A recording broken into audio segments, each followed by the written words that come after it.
Mari kita bersama-sama mengangkat lagu pujian Lingkupiku. Lingkupiku dengan sayapmu, naungiku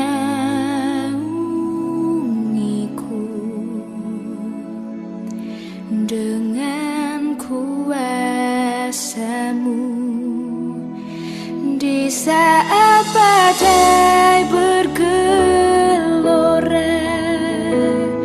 ku akan terbang bersamamu.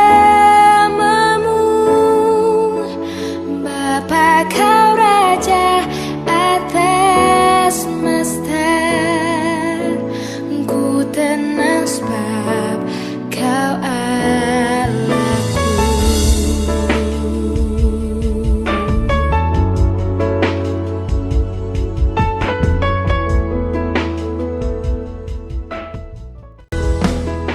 Shalom, selamat pagi dan selamat datang di persekutuan umum kita pada hari ini.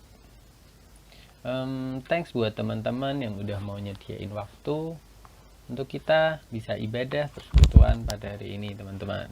Dan mungkin karena udah lama juga ya, udah lama gak ketemu. Gimana nih kabar kalian? Ya semoga baik-baik aja ya. Dan juga gimana juga kabar soal self karantin kalian? Mungkin ada yang masih stay at home, stay at cost, atau dimanapun kalian berada. Aku berharap kita bisa jaga bareng-bareng kewaspadaan kita, karena seperti yang kita tahu hari-hari ini semakin tidak menentu, teman-teman. Tapi tetap jangan takut, tapi tetap waspada. Oke? Nah, mungkin buat teman-teman yang asing sama muka aku, perkenalkan, nama aku Septian Dwi Cahya. Aku alumni Fakultas Peternakan dan Pertanian angkatan 2015. Oke, dan di sini aku dimintain tolong buat sharing sama teman-teman apa sih yang perlu kita pelajari di kondisi-kondisi yang seperti ini, teman-teman. Dan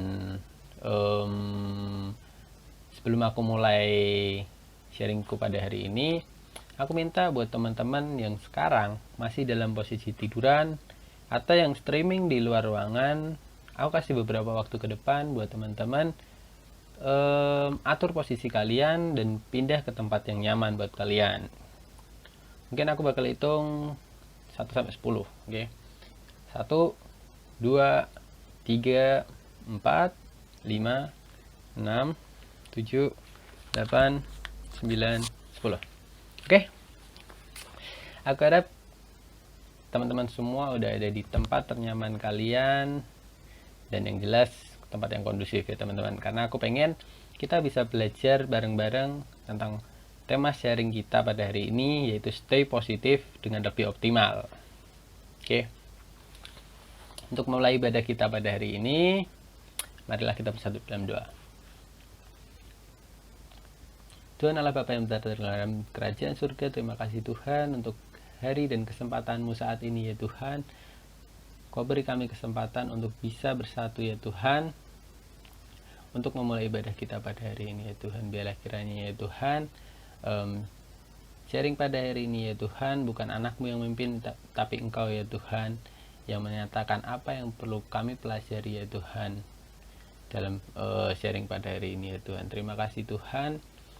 Kami tahu ya Tuhan, kami tidak berkumpul 2-3 orang di satu tempat ya Tuhan, tapi kami percaya Tuhan, kami memiliki satu tujuan ya Tuhan, yaitu belajar mengenai firman-Mu ya Tuhan. Biarlah Kau yang tanamkan setiap roh-roh yang haus akan Engkau ya Tuhan, sehingga kami mau belajar lebih lagi mengenai firman-Mu Tuhan. Dan meskipun kami berbeda-beda tempat ya Tuhan, tapi anakku percaya Tuhan, kuasa-Mu tak terbatas ruang dan waktu ya Tuhan. Dimanapun kami berada, ketika kami rindu akan Engkau ya Tuhan, Engkau akan datang untuk setiap kami ya Tuhan. Terima kasih ya Tuhan, Kau yang beracara dalam beberapa menit ke depan ya Tuhan. Dalam nama Tuhan Yesus Kristus kami berdoa dan ucap syukur. Haleluya, amin. Oke.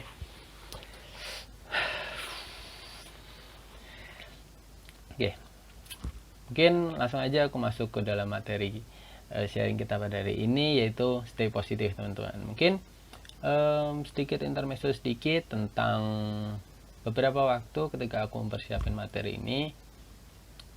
Sebenarnya aku nggak ada persiapan apapun, tapi ketika aku saat teduh di malam, ketika pengurus hubungin aku untuk kasih kesempatan bisa sharing bareng teman-teman, di situ banyak banget yang ayat yang aku dapat ya teman-teman. Sekitar 3-4 ayat yang sekiranya ada poin di dalamnya, tapi memiliki satu kesamaan, dan satu kesamaan itu adalah respon hati teman-teman. Dan dari respon hati ini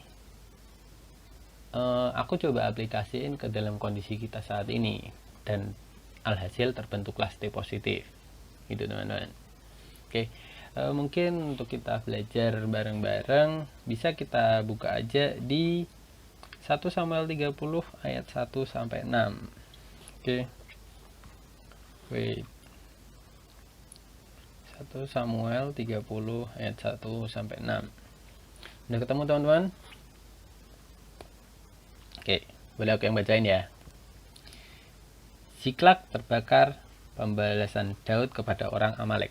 1 Samuel 30 ayat 1-6. Ketika Daud serta orang-orangnya sampai ke Siklak pada hari yang ketiga, orang Amalek telah menyerbu tanah Negeb dan Siklak. Siklak telah dikalahkan oleh mereka dan dibakar habis. Perempuan-perempuan dan semua orang yang ada di sana, tua dan muda, telah ditawan mereka, dengan tidak membunuh seorang pun. Mereka mengiring sekaliannya, kemudian meneruskan perjalanannya. Ketika Daud dan orang-orangnya sampai ke kota itu, tampaklah kota itu terbakar habis, dan istri mereka serta anak mereka yang laki-laki dan perempuan telah ditawan. Lalu menangislah Daud dan rakyat yang bersama-sama dengan dia itu dengan nyaring, sampai mereka tidak kuat lagi menangis. Juga kedua istri Daud ditawan, yakni Ahinoam perempuan Yisrael dan Abigail bekas istri Nabal, orang Karmel itu. Dan Daud sangat terjepit, karena rakyat mengatakan hendak melempari dia dengan batu. Seluruh rakyat itu telah pedih hati, masing-masing karena anaknya laki-laki dan perempuan. Tetapi Daud menguatkan kepercayaannya kepada Tuhan Allahnya. Ini ayat yang menurut aku powerful banget sih teman-teman. Sebenarnya kalau kalian ada waktu, boleh kalian baca satu perikop ini full. Itu benar-benar banyak nilai yang bisa kita petik. Nanti aja sih kalau udah selesai. Ini sedikit aku jabarin dari ayat ini teman-teman. Aku bisa dapat 2 poin besar, dan keduanya itu sering banget aku jadiin ayat pegangan. Bukan ayat pegangan sih, tapi lebih ke arah kalimat pegangan kayak gitu. Nah, mungkin karena apa? Kondisi yang pertama di ayat ini dikatakan bahwa Daud, jadi ceritanya di ayat ini adalah Daud lagi perang bersama bangsa Filistin karena lari dari bapaknya.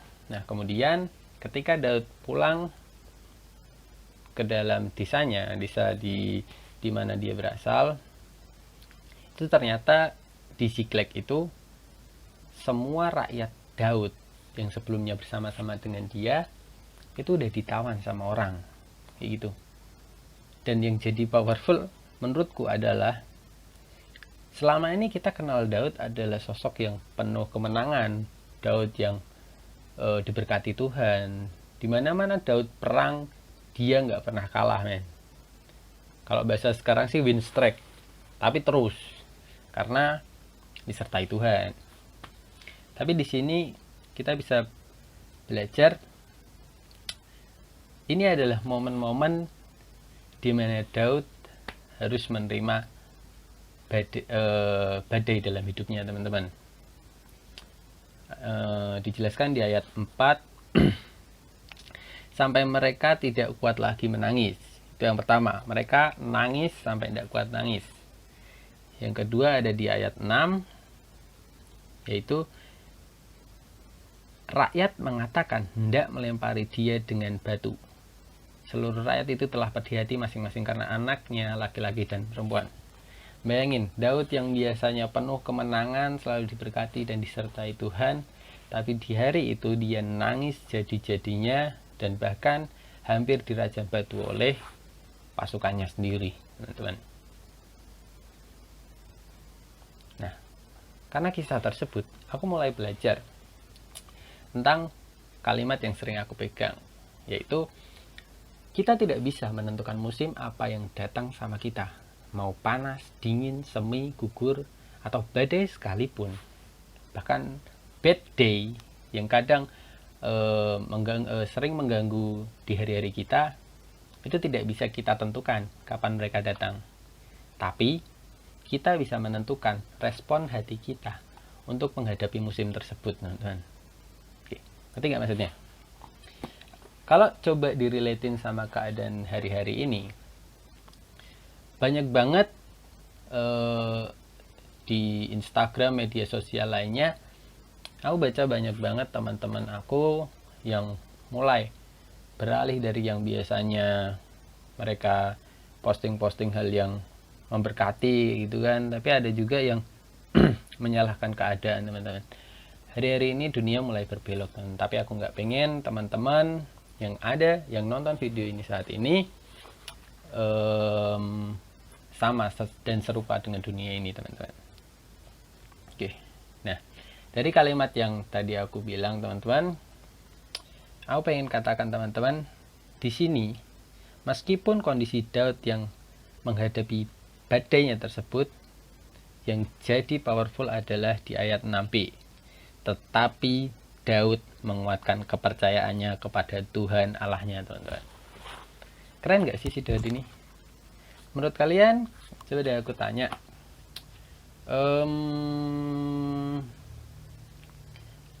dengan kondisi dia yang kayak gini, bisa nggak sih Daud mulai nyalahin Tuhan dan berbelok kayak gitu? Apa sih Tuhan, biasanya kan aku menang terus, kenapa ini aku bisa bukan kalah karena perang, tapi karena dijarah sama orang lain gitu loh. Kenapa Tuhan? Ya. Coba kalau Daud nyalahin, bisa nggak sih? Sebenarnya bisa, teman-teman. Tapi di sini yang aku pelajari adalah Daud menguatkan kepercayaannya kepada Tuhan Allahnya. Itu yang istimewa, teman-teman. Hal yang aku pelajari lainnya yaitu bicara tentang keseimbangan. Dan keseimbangan, yang aku maksud keseimbangan di sini adalah setiap hal, setiap musim yang datang pada kita, itu kita selalu diberi pilihan. Karena kita bisa memilih respon hati kita. Mau positif atau negatif, itu ada di tangan kita.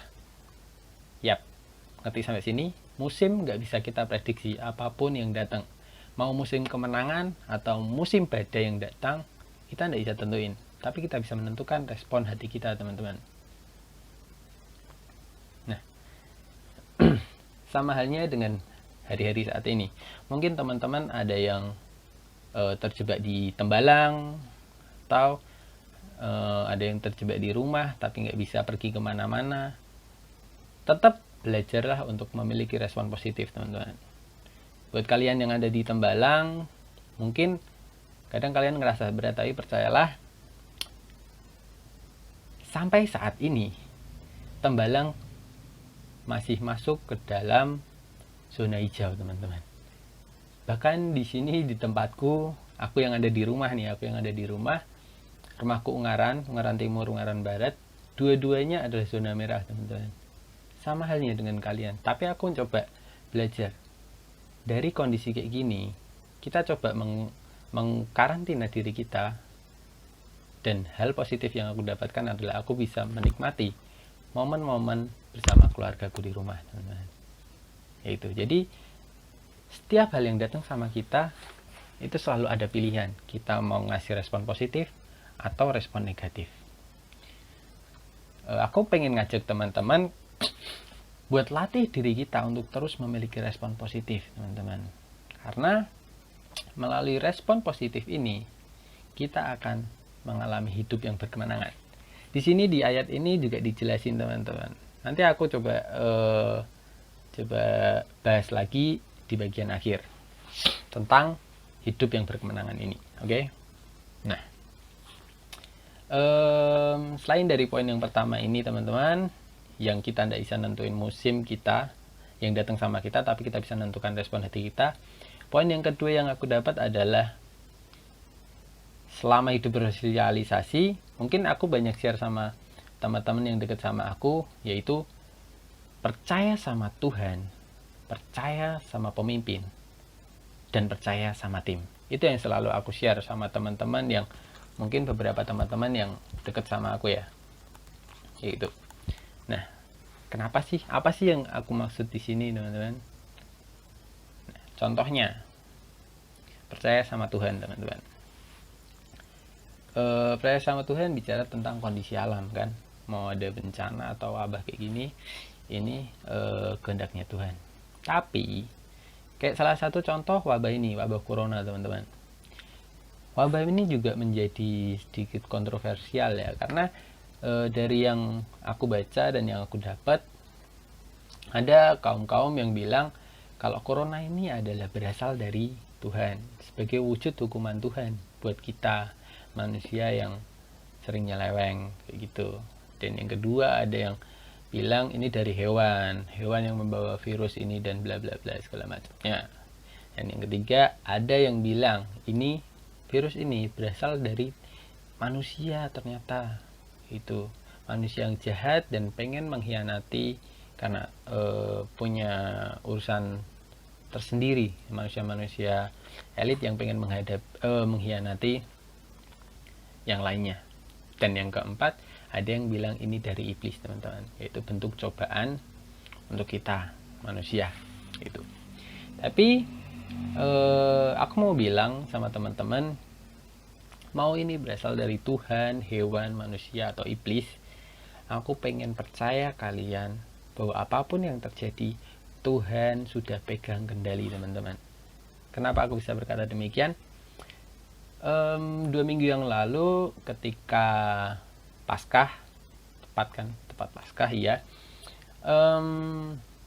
kita Paskah dalam Alkitab dijelaskan bahwa banyak sekali pihak-pihak yang pengen mencobai Tuhan. Salah satunya iblis selalu mencobai Tuhan, pengen bunuh Tuhan.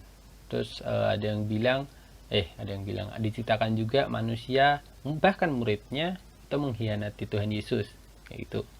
Dan yang ketiga ini adalah jalan Tuhan, itu teman-teman. Nah, pada akhirnya entah dari Tuhan, entah dari karena dikhianati muridnya, entah karena cobaan iblis, yang jadi patokanku kenapa aku bisa bilang Tuhan pegang kendali adalah yes, kita udah tahu kebenarannya.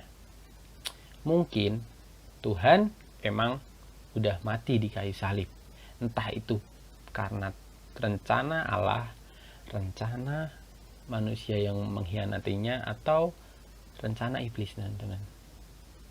Tapi yang jadi plot twist, kalau kalian sering nonton film gitu pasti ada kan namanya plot twist gitu. Mungkin ketika Tuhan Yesus mati, orang-orang yang mengkhianatinya bersukaria, akhirnya musuhku hilang, sama halnya dengan iblis. Akhirnya musuh bebuyutanku udah musnah, kayak gitu, udah mati gitu. Jadi aku udah nggak punya musuh lagi. Atau dari kehendak Bapa sendiri juga bahagia kan, karena anakku Yesus udah sesuai dengan apa yang aku rencanakan gitu. Tapi yang jadi plot twist adalah yang sebelumnya nggak banyak orang tahu, yaitu kebangkitannya, teman-teman. Kebangkitannya itu nggak mungkin itu karena manusia, nggak mungkin karena iblis atau yang lainnya. Tapi ini murni, ini karena Tuhan udah punya kendali di dalam setiap rencananya, teman-teman. Nah, kalau seandainya Tuhan tidak hidup lagi, Tuhan Yesus tidak resurrect kembali, banyak sekali mungkin juga banyak sekali banyak sekali hal-hal yang tidak sesuai sama rencana Tuhan. Bahkan mungkin orang-orang Kristen pun nggak rame ini, nggak jadi pengikut Kristus gitu loh. Tapi karena dia adalah pribadi yang satu-satunya pribadi yang bisa bangkit kembali, oleh karena itulah kita mengakui dia sebagai anak Tuhan. Oke, dapat di sini teman-teman. Oke, aku berharap kalian bisa dapat ya poinnya.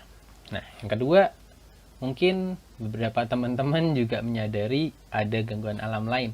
Corona belum selesai. Kemarin ada sih di media sosial juga aku baca, apa sih ini? Corona belum selesai, tapi kenapa banyak gunung-gunung meletus di Indonesia, teman-teman? Itu jadi pertanyaan juga sih bagi beberapa orang gitu. Cuman terkhusus buat teman-teman yang hari ini dengar sharing ini, aku pengen bilang sama seperti yang kita pelajari selama kuliah teman-teman. Untuk mendapatkan tanah yang subur, kita selalu diajari tanah itu perlu dibajak. Yes, great. Nah, itulah yang sedang dilakukan Tuhan teman-teman. Tuhan nggak cuma membajak tanah di Indonesia, tapi juga Tuhan ingin membajak hati kita teman-teman. Karena Indonesia yang dibajak tanah ya maksudnya. Nah, Indonesia yang dibajak tanah itu bicara tentang berkat yang udah Tuhan siapkan buat kita. Dan kita, hati kita itu bicara tentang kualitas biji teman-teman. Biji yang akan ditanam sehingga kita bisa tumbuh subur ke depannya. Nah, pertanyaannya teman-teman, mungkin Tuhan udah persiapkan berkat sama kita. Tapi yang jadi pertanyaan, apakah hati kita atau biji kita, apakah biji kita udah siap untuk ditanam? So, aku pengen ngajak teman-teman buat tingkatkan kualitas kita. Ini adalah waktu-waktu yang tepat. Mau corona atau apapun yang menjadi penghalang kita hari-hari ini, aku pengen untuk kita terus tingkatkan kualitas diri teman-teman. Mulai dari yang teman-teman yang jauh, yang biasanya nggak pernah saat teduh, kita mulai belajar saat teduh. Mulai teman-teman yang nggak taat buat baca firman Tuhan, mulai belajar dari situ. Bahkan hal simple kayak perbaiki kualitas aktivitas daily activity kita sehari-hari itu juga udah menjadi hal yang dirindukan Tuhan gitu sih menurutku. Nah, jadi yang dari kedua poin ini aku mau bilang sama teman-teman, percaya sama Tuhan dan tanya Tuhan dan bertindak sesuai dengan instruksi Tuhan. Kenapa aku bilang demikian? Ada ditulis di ayat ini teman-teman. Nah, 1 Samuel 30 lanjutan yang tadi ya, ayat 7 sampai ayat 8. Aku bacain. Lalu Daud memberi perintah kepada Imam Abiatar bin Ahimelek, bawalah efod itu kepadaku. Maka Abiatar membawa efod itu kepada Daud. Kemudian bertanyalah Daud kepada Tuhan. Katanya, haruskah aku mengejar gerombolan itu? Akan dapatkah mereka aku susul? Dan ia berfirman kepadanya, kejarlah. Sebab sesungguhnya engkau akan dapat menyusul mereka dan melepaskan para tawanan. Itu yang aku maksud dengan latihlah buat kita percaya sama Tuhan dan biasakan untuk tanya Tuhan dan bertindak sesuai instruksi Tuhan. Maka ketika kita mau stay positif sama Tuhan itu akan, ketika kita tanya sama Tuhan, Tuhan akan kasih instruksi yang sesuai dengan rencananya. Dan rencananya itu selalu happy ending teman-teman. Oke, nanti sampai di sini. Good. Yang kedua, setelah percaya sama Tuhan, mau bilang percaya sama Tuhan, percaya sama pemimpin. Pemimpin teman-teman, pemimpin nih. Nah, untuk pemimpin sedikit aku baca di sini. Mungkin bisa kita lanjutin di ayat 9 dan ayat 10. Wait. Ayat 9 dan ayat 10. Nih, kenapa aku bilang kita harus percaya sama pemimpin ya? Lalu pergilah Daud beserta ke-600 orang yang bersama-sama dengan dia, dan sampailah mereka ke sungai Besor. Sementara orang-orang yang mau tinggal di belakang berhenti di sana. Maka Daud melanjutkan jajaran itu beserta 400 orang, 200 orang yang terlalu lelah dan menyeberangi sungai Besor itu berhenti di sana. Keren nggak sih teman-teman? Ngerti yang aku maksud keren? Keren di sini adalah gini. Pasukan Daud yang pada awalnya udah pedih hatinya, bahkan mau merajam jenderalnya, rajanya, itu masih tetap mau teman-teman untuk percaya sama pemimpinnya. Karena apa? Karena pemimpinnya selalu bergantung sama Tuhan. Oke. Sama halnya pemimpin negara kita Indonesia, siapa sih yang nggak kenal sama Bapak Jokowi gitu kan? Banyak kebijakan-kebijakan yang dia bentuk. Salah satunya lockdown. Maksudnya tentang lockdown, dia nggak memberlakukan lockdown. Yang kedua tentang bantuan. Kalau dalam hal ini prakerja teman-teman. Nah, di situ Bapak Jokowi tidak memberlakukan lockdown. Karena apa? Karena dia selalu memikirkan orang kecil teman-teman. Kalau menurut aku sih, kalian bebas berpandangan karena ini sharing. Aku jelasin apa yang menurutku ya teman-teman. Nah, tapi di sisi lain banyak pihak-pihak yang nggak sesuai, nggak setuju sama kebijakan beliau. Bahkan malah sebaliknya, ada yang protes dan segala macamnya. Tapi di India dan di Italia mereka memberlakukan lockdown teman-teman. Tapi beberapa hari yang lalu aku baca berita, rakyat yang awalnya di lockdown cuman berlaku beberapa hari tok teman-teman. Dan selebihnya beberapa hari yang lalu mereka semua berbondong-bondong menuju ke tempat pemimpin negara mereka berdemo gitu. Jadi sebenarnya mau pilihan lockdown atau enggak, itu tergantung respon kita teman-teman. Ketika kita mau belajar buat stay positif, apapun yang jadi keinginan pemimpin kita, pasti kita bisa untuk terus menurut dengan apa yang dilakukan pemimpin kita. Dan juga bicara tentang bantuan, banyak yang bilang kita nggak butuh pelatihan Pak, kita butuhnya uang langsung tunai gitu kan. Tapi dalam hal ini aku nggak pengen bilang apa ya, maksudnya ini nggak sesuai, tapi sebenarnya apa yang udah jadi keputusan pemimpin kita, kalau kita mau taat, belajar taat, dan mau stay positif sama mereka, pasti ada hal-hal yang mereka, para petinggi-petinggi ini bisa lihat dari banyak sisi teman-teman. Jadi ya, apapun yang jadi kebijakan, teruslah support pemimpin kalian gitu. Yang kedua, mungkin contoh kedua selain Bapak Presiden, siapa lagi kalau bukan Bapak Prof Yos, rektor kita teman-teman. Banyak sekali kebijakan-kebijakan yang sama kontroversialnya, yaitu mulai dari wisuda. Aku wisuda, banyak orang kecewa karena ada di desas-desus bahwa wisuda bulan depan itu ditiadakan. Aku juga salah satunya yang tidak yang kena dampaknya gitu. Kadang kita berpikir wisuda itu jadi momen yang kita tunggu-tunggu gitu, tapi kenapa malah batalin sih gitu. Tapi secara manusiawi aku mikir kayak gitu, tapi aku mulai belajar positif ya juga sih. Ketika aku memaksakan kehendak, harusnya gini dong, malah akan terjadi kedepannya resiko-resiko yang lebih besar teman-teman. Bahkan sampai ketika mereka berkumpul dan malah jadi wabah ini merajalela, itu malah hal yang gak kita inginkan kan. Kedua, bicara soal UKT golongan 8 nih, terus bla bla bla bla, banyak yang langsung protes, banyak yang langsung gak sesuai sama kebijakan tersebut. Dan juga KKN nih, gak kalah penting.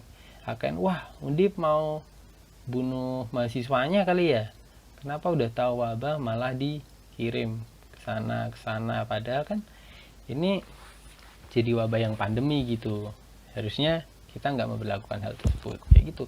Banyak sekali respon-respon negatif yang keluar teman-teman, tapi belajarlah untuk selalu mengambil hal-hal positif dari apa yang terjadi dalam hidup kita. Ya contoh, UKT mungkin ini adalah langkah dari pemimpin kita untuk mempertahankan stabilitas dari Universitas Diponegoro ini, karena banyak sekali pengeluaran untuk menghadapi kasus-kasus dan kondisi yang seperti ini. Mungkin bicara tentang KKN, semakin tinggi resiko yang kita dapatkan, tapi percaya teman, dampak yang akan kita dapatkan, dampak positif maksudnya ya, dampak positif yang akan kita dapatkan juga semakin besar. Tapi itu kembali lagi ke pilihan kalian. Soal KKN, kalian bisa, kalau kalian emang mantap, jalankan, tapi kalau enggak, kalian bisa ambil di semester depan. Ini buat semester yang atas ya. Oke. Pertanyaannya, kenapa sih aku nyuruh kalian, aku suggest kalian buat percaya sama pemimpin? Karena aku percaya satu hal. Setiap pemimpin yang ada saat ini itu berasal dari Tuhan, teman-teman. Makanya itu, percaya sama pemimpin. Seburuk-buruknya pemimpin, bahkan menghilangkan seluruh penduduknya, sama dalam kisah ini, kisah si Daud ini. Tapi ketika mereka bergantung sama Tuhan, visi besar akan tetap diberikan kepadanya. Kepada siapa? Kepada pemimpin, teman-teman. Oleh karena itu, daripada kita menyalahkan pemimpin, kita lebih baik support. Gitu. Mungkin ada teman-teman yang, Kak, tapi pemimpinku kayak gini, kayak gini, kayak gini. Kalau emang mereka nggak sesuai dengan jalur yang pas, arahkan mereka, dan tetap support apapun yang jadi kebijakan mereka begitu. Aku sebelumnya sedikit sharing. Sebelumnya aku pernah dipuji Tuhan, pernah dikasih tanggung jawab untuk memimpin PMK. Di situ memang jadi seorang pemimpin bisa dibilang nggak gampang, teman-teman. Nggak gampang. Apapun kebijakan yang kita ambil, itu nggak selalu kita bisa nyenengin semua orang.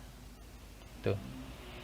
Tapi satu hal yang aku pegang, karena di sini dari ayat ini aku pegang, ketika pemimpin itu selalu bergantung sama Tuhan, Tuhan akan kasih visi besar dalam mereka. Oleh karena itu, ketika kita tetap on track terus, orang yang awalnya tidak sesuai sama kita akan berbalik menjadi selalu sama-sama buat bangun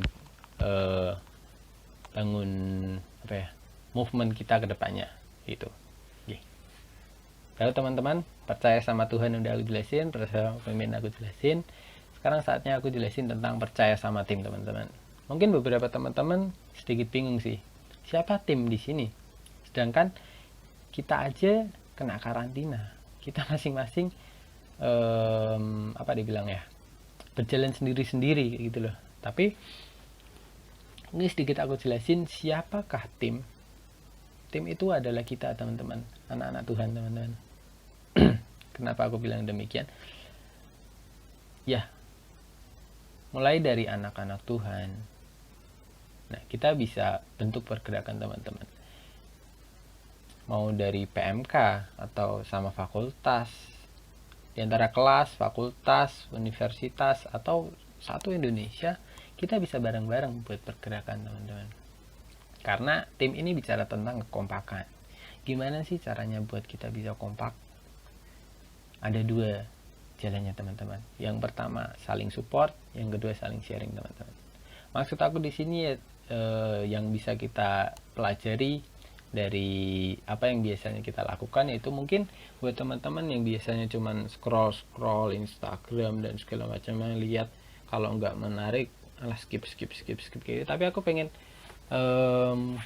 ajak teman-teman untuk rubah kebiasaan kita. Mulailah untuk menyapa teman-teman kita yang lagi galau. Wah, ini storynya galau nih, kita bisa support, gimana keadaannya, kayak gini, kasih some advice kalau emang kalian bisa ngasih advice. Tapi kalau nggak bisa, cukup kehadiran kalian itu udah melebihi apapun dalam hidup dia. Oke. Nah, yang kedua sharing, teman-teman. Ajak teman-teman kita buat sharing satu sama lain. Berkat apa sih yang kamu dapetin hari ini? Bisa dong kita sharing gitu. Jadi bukan cuman kamu ke dia, tapi dia ke kamu juga bisa saling mengisi gelas kita masing-masing, jadi nggak terjadi kekosongan di situ teman-teman. Oke. Yang kedua, apa yang bicara tentang tim, yaitu visi teman-teman. Mulailah bangun pergerakan teman-teman. Nggak cuman kita antara individu dengan individu, tapi coba kita menyatukan diri dalam berkelompok dan kita rundingin nih, apa yang bisa kita lakukan di masa-masa yang seperti ini, kayak gitu. Nah, dan juga yang ketiga, apa yang berhubungan dengan tim, yaitu dampak teman-teman. Dampak di sini maksudnya adalah bermanfaat buat sekitar. Inilah adalah waktu yang tepat buat kita bisa bermanfaat buat sekitar kita. Karena apa? Karena banyak sekali, sama yang aku bilang tadi, banyak sekali hal-hal yang berbelok teman-teman, yang awalnya biasanya berperilaku positif jadi negatif, dan disitulah peran kita teman-teman untuk memberikan aksi nyata kayak gitu. Bisa kita melakukan apapun yang jadi kerinduan kita sebelumnya, bisa kita realisasikan di kondisi-kondisi seperti ini. Nah, cara soal percaya sama tim yang kompak dan solid itu akan mendapatkan kemenangan besar. Kan tadi aku udah bilang di awal kan, aku akan sedikit menjelaskan tentang hidup berkemenangan itu seperti apa. Mungkin bisa kita baca di ayat 17 sampai 20 ya teman-teman. Mungkin aku bacain. Dan pada keesokan harinya, Daud menghancurkan mereka dari pagi-pagi buta sampai matahari terbenam. Tidak ada seorang pun dari mereka yang lolos, kecuali 400 orang muda yang melarikan diri dengan menunggang unta. Daud melepaskan semua apa yang dirampas oleh orang Amalek itu. Juga kedua istrinya dapat dilepaskan Daud. Tidak ada yang hilang pada mereka, dari hal yang kecil sampai hal yang besar, sampai anak laki-laki dan anak perempuan, dan dari jarahan sampai segala sesuatu yang telah dirampas mereka, semua itu dibawa Daud kembali. Ayat 20, Daud mengambil semua kambing, domba, dan lembu. Semuanya itu digiring mereka di hadapannya, serta berkata, inilah jarahan Daud. Itu yang aku maksud kemenangan besar teman-teman. Yang awalnya semua orang dalam tim Daud itu mengalami hal yang sama. Mereka semua bareng-bareng mengalami depresi yang sama karena kehilangan orang-orang. Karena datang kondisi badai yang sebelum-sebelumnya nggak pernah mereka tahu akan datang, tapi mereka memiliki respon yang positif. Sama halnya tadi yang aku bilang, percaya sama Tuhan. Daud percaya banget sama Tuhan. Meskipun kondisinya yang lagi mengalami badai, Daud terus menggantungkan dirinya sama Tuhan. Yang kedua, percaya sama pemimpin. Prajurit-prajurit Daud yang awalnya pengen menghukum rajam Daud, itu nggak jadi teman-teman. Karena mereka melihat Daud memiliki visi yang besar dari Tuhan. Oleh karena itu, mereka percaya sama pemimpin mereka. Dan mereka terus bergerak. 600 prajurit teman-teman. 600 prajurit, mereka bareng-bareng jalan sama Daud untuk menjalankan visi yang didapat oleh pemimpinnya. Karena itu bisa aku bilang mereka percaya sama pemimpin mereka. Dan yang ketiga, bicara tentang tim teman-teman. Ada di perjalanan ada 200, dari 600 pasukan ada 200 pasukan yang turun. Nah, tapi ketika mereka bisa mengalahkan musuh dan mengambil kembali apa yang menjadi haknya, kemenangan besar itu terjadi teman-teman. Bahkan yang awalnya musuh ini menjarah dari berbagai kota, 3-4 kota, mereka bisa kalahkan. Dan mereka langsung, dari yang awalnya cuman punya barang dari satu kota, jadi 4 kali lipat teman-teman. Disitulah yang dimaksud kemenangan besar, ketika kita bisa terus bangun tim kita. Oke. Jadi tetap stay positif, karena kita tidak bisa menentukan menentukan musim yang datang sama kita, tapi kita bisa menentukan respon hati kita. So stay positif. Dan yang kedua, percaya sama Tuhan, percaya sama pemimpin, dan percaya sama tim teman-teman. Oke, mungkin itu aja yang bisa aku sampaikan. Dan untuk menutup sharing kita pada Hari ini aku pengen bacain satu ayat tentang yang ada di Efesus 3 ayat 20 teman-teman, tentang kondisi-kondisi kita saat ini. Oke, tetap persiapan dari kalian. Efesus 3 ayat 20, tapi aku coba baca yang versi mudah dibaca ya. Versi mudah dibaca.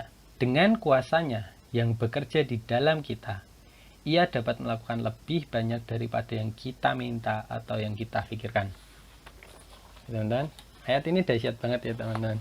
Nah, itu aku taruh di akhir karena aku percaya lewat kondisi ini teman-teman tetap stay positif sama apa yang Tuhan lakuin dalam kehidupan kita, maka Tuhan dapat melakukan lebih banyak dari apa yang kita minta atau yang kita pikirkan. Oke, mungkin itu aja yang bisa aku sampaikan teman-teman. Selamat hari Jumat, Tuhan Yesus memberkati. Shalom.